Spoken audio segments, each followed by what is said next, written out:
इब्न जौजी ने लिखा है सैकड़ों साल पहले, आज के किसी आलिम की बात बताता तो लोग इनकार करते। सैकड़ों साल कहते हैं बलख में कहत पड़ गया, लोग हिजरत करके समरकंद आ गए। एक सैयदों का खानदान भी आया, एक ऐसी खातून भी आई जिसके साथ 3 बेटियां थी, बेटा भी कोई नहीं, खामन फौत हो गया।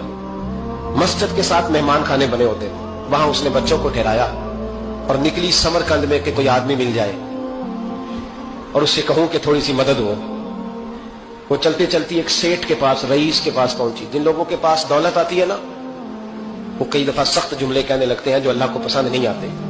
वो सेठ के पास गई तो जाके कहने लगी मैं गरीब हूँ, परेशान हूँ, बलख में कहत है, सारा जमाना जानता है, तो मैं इसलिए समरकंद आई हूँ, बेटियों का साथ है, न रहने को जगह है, न खाने को रोटी है, न पहनने को कपड़ा है, मेहरबानी कर, थोड़ी मदद कर। कहने लगा हो कौन? तो उस सैयदादी ना कान आगे करके, हाँ किसी पे भी हालात सख्त आ सकते हैं, अल्लाह से डरना चाहिए, कान आगे करके ना कहने लगी मैं सैयदादी और यहाँ मेरा अपना कोई नहीं, मेहरबानी कर।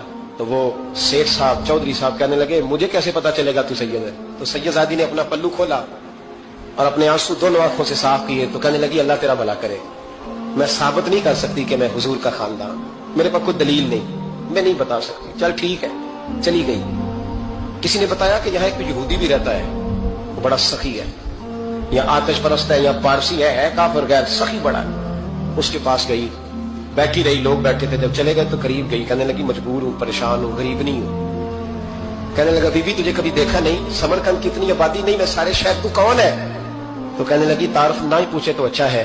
उसने कहा चलो अगर पता चल जाए तो। कहने लगी मैं मुसलमानों के नबी की औलाद हूँ, मुसलमानों। उसने कहा पैगंबर खुदा की औलाद। उठ के खड़ा हो गया, बीबी को साथ लिया, घर गया। कहने लगा जो साफ सुथरा कमरा है ना उसे फिर धो डालो, एक दफा फिर धो डालो। कमरा धुलाया, साफ कराया। फिर कहने लगा बीबी मेरे बर्तन ज्यादा साफ सुथरे नहीं, मैं नए ना खरीद के ला दूं। फिर नए बर्तन लाया। फिर अपने बच्चों से कहने लगा ऊंचा ना भूलना, ये सैयदा फातिमा की शराबियां आई, यहाँ कोई शख्स ऊंची बात ना करे। फिर कहने लगा बीबी जो मेरा बिल्कुल तैयब और हलाल रिज़्क है ना, ये उसमें से लंगर है, लेकिन चूंकि मैं गैर मुस्लिम हूं, मुझे सलीके नहीं आते, जैसा तैसा भी हो ना इसे कबूल कर लेना। खातून को कहने लगा ये घर है, जब तक जी चाहे यहां रहना और देखना, हो सके तो रात अपने नबी से सिफारिश करना, मेरा भी कोई मसला, मेरी भी कोई कबूलियत कहीं हो जाए। वो मुसलमान कहलाने वाला रात को सोया, कहते जन्नत सजी हुई है, लोग जन्नत में जा रहे हैं, लाइनें लगी हुई हैं, नबी पाक लोगों को जन्नत में भेज रहे हैं। मैं भी दौड़ के लाइन में लग गया, फरिश्ते ने मेरा बाजू पकड़ा, का पीछे हट। तो मैं दौड़ के हुजूर की बारगाह में गया, मैं हुजूर सारे जन्नत में जा रहे हैं कि मुझे नहीं जाने देता।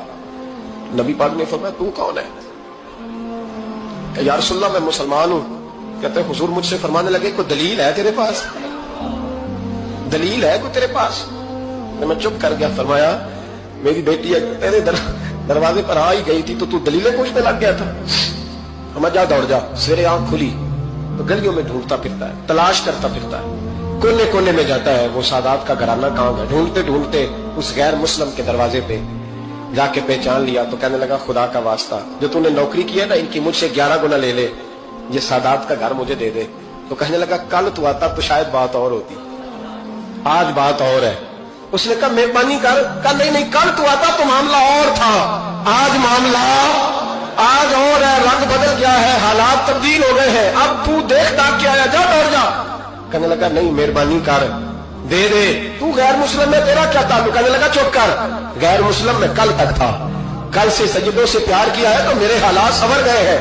वो जो नजारे तूने रात ख्वाब में देखे हैं मैंने जागती आंखों से देखे हैं।